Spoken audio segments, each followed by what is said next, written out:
Sumalpok sa harap ng jeep ang isang motorsiklo sa Plaridel, Quezon. Bahagyang tumilapon ng rider na kritikal sa ospital. Ligtas naman ang lahat ng sakay ng jeep. Bilyon-bilyong pisong halaga ng pera na karamihan ay galing China ang pumasok daw sa mga pina-freeze na bank account ni Mayor Alice Guo at kanyang mga umano'y kasosyo ayon sa isang senador. Hinala naman ng NBI, katulad ng umano'y pineking birth certificate ni Guo, marami pang kaso ng mga dinoktor na dokumento gaya ng nakuha ng 200 individual sa Santa Cruz, Davao del Sur. May report si Mav Gonzalez. Pinuntahan ng GMA Regional TV ang ilang barangay sa Santa Cruz, Davao del Sur na ayon sa NBI ay address ng dalawa sa mga Chinese na binigyan ng dinoktor na birth certificate. Hindi sila kilala ng mga taga-roon.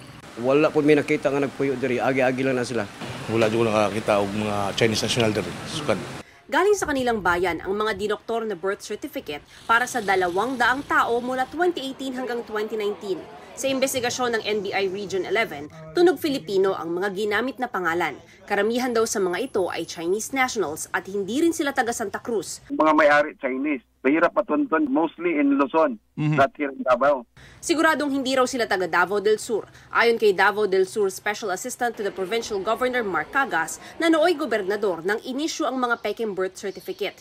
Ang Santa Cruz LGU handa raw makipag-ugnayan sa mga otoridad at may sarili ring investigasyon. Sinuspindi na rin nila ang nag-iisang Municipal Civil Registrar na nakapirma sa mga birth certificate. Kakasuhan din siya ng NBI. Para sa NBI at Bureau of Immigration, malinaw itong banta sa national security. Hinala rin ng NBI, marami pa ang ganitong mga kaso. Tulad na lang ng umano'y dinoktor na birth certificate ni suspended Bamban Tarlac Mayor Alice Guo. Nais din itong paimbestigahan ni Senator Win Gatchalian. May nakausap ako sa Chinese community. Sinabi nila sa akin na ang running price pala para makakuha ng birth certificate kasama na passport, kasama na driver's license is 300,000. Talagang may sindikatong umiikot. Ito in effect 200 Alice Guo to eh.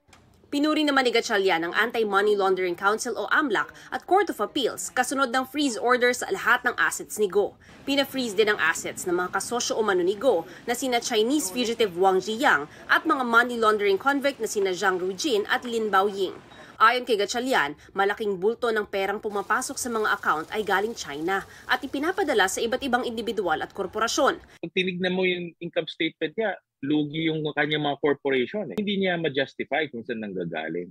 Mataas ang probability nito na money laundering ang nangyari. Kaya na-freeze ka agad yung asset. Kasi kung hindi mo i-freeze to, ang pera madaling mag-transfer. Inalmahan ng kampo ni Guo ang paglalabas ng mga bank account na ani ay confidential at saklaw ng Bank Secrecy Law at Data Privacy Act. Mav Gonzalez, nagbabalita para sa GMA Integrated News.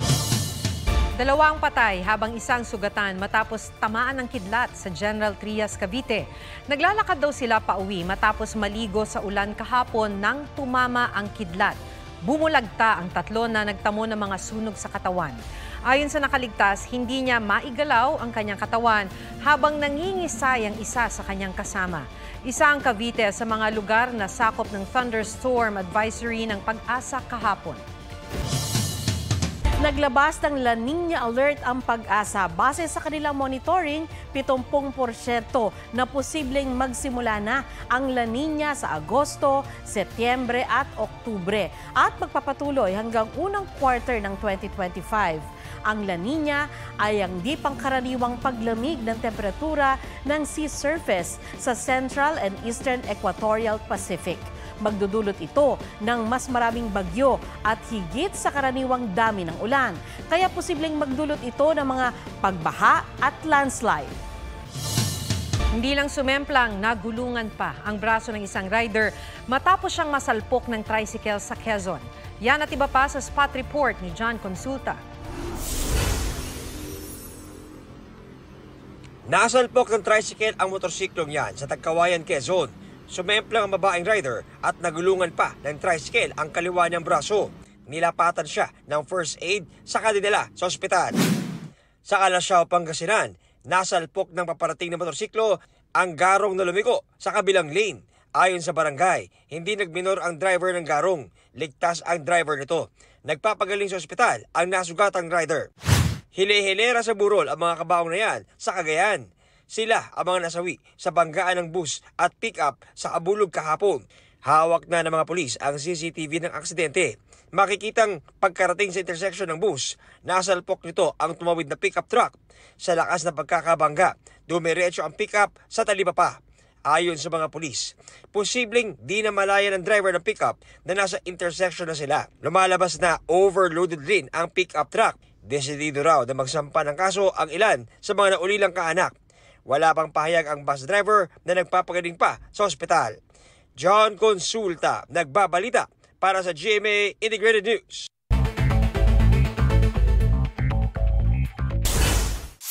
Phreatic eruption na itala ng PHIVOLCS sa Bulkang Taal. Nabalot ang palibot nito ng puting usok. Nananatili ang Taal sa Alert Level 1. 13 flight sa Terminal 3 ng NAIA na delay matapos sumadsad sa damuhang bahagi ng paliparan ang eroplano ng Cebu Pacific. Nahila na ito kaninang hapon. Cable car project ng gobyerno target gawing operational sa 2028. Iko-konekta niyan ang Antipolo sa MRT4 station sa Taytay Rizal na konektado naman sa mga lugar papuntang Ortigas at EDSA. Ninakaw na Amorsolo painting sa Hofelenia Museum sa Silay City, Negros Occidental na-recover na ng NBI. Arestado na ang 2 suspect. Mark Salazar, nagbabalita para sa GMA Integrated News. 87% daw ng mga working Filipino ang nakararanas ng mental health issue dahil sa trabaho, ayon sa isang pag-aaral. Ang ilang paraan para labanan ang work-related stress, alamin sa report ni Von Aquino. Sa 8 taon ni Kenneth Nicolas sa BPO industry, nakaranas na raw siya ng stress dahil sa pag-aalala sa kanyang performance. Nahirapang matulog at bumigat ang timbang dahil sa stress eating. Pag stress ka, kailangan mo kailangan mo ilabas yung stress eh. So basically, I do it a lot. Kaya yun, medyo malaki rin yung belt ng battery natin. Stress eating din daw ang naging coping mechanism ni Daniela Roque. Pressure din po siguro sa work kasi sa dami po ng trabaho natin. Pagkagising ng umaga, chocolate bar na po talaga. Tapos every time po na magla-lunch, marami po ako masyadong pagkain. Parang naka-buffet na po ako. Sa pag-aaral ng isang insurance provider, lumabas na 87% ng mga Pilipino ang nakararanas ng at least isang mental health issue dulot ng work environment. Mataas umano ito ng 11% kumpara sa global average na 76%. Kabilang na rito ang hirap sa pagtulog, stress at anxiety, hirap sa pag-concentrate, pagkawala ng kumpiyansa sa sarili, feelings of worthlessness at eating disorders. Ayon pa sa pag-aaral, dahil sa poor mental health, 68% ng mga Pinoy workers ang nag-iisip na mag-resign o magpalit ng trabaho. 57% ay kumukuha ng training course para magpalit ng trabaho. 54% ang nagre-remote work para di pumunta sa opisina. At 50% ang nagsisick leave.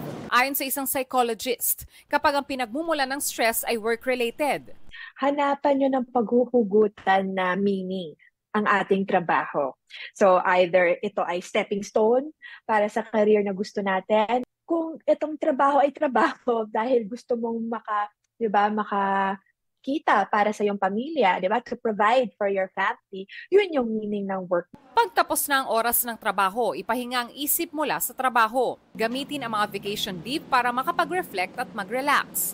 Find a way to shut off the work brain pag nakaalis ka na ng trabaho. Kasi minsan iniisip pa rin natin yung mga trabaho natin. So either do something completely different. Kung ang pinagmumula naman ng stress ay ang katrabaho, mainam na kontrolin ang sarili at maging profesional. Dapat din daw sinusuportahan ng mga kumpanya ang mental health at stress management ng mga empleyado. Allowing workers with realistic time frames and realistic workloads. And allowing pag non-work hours, non-work talaga. Now, unless emergency ang job mo, di ba? You're an emergency worker, sana magkaroon ng talagang sacred time off so that their workers can attend to their family. Von Aquino, nagbabalita para sa GMA Integrated News. Nailed it ang entry ni Andrea Torres sa viral na Please Please Please Makeup Transformation Challenge. From bare face to kabog na makeup transformation ang atake ni Andrea.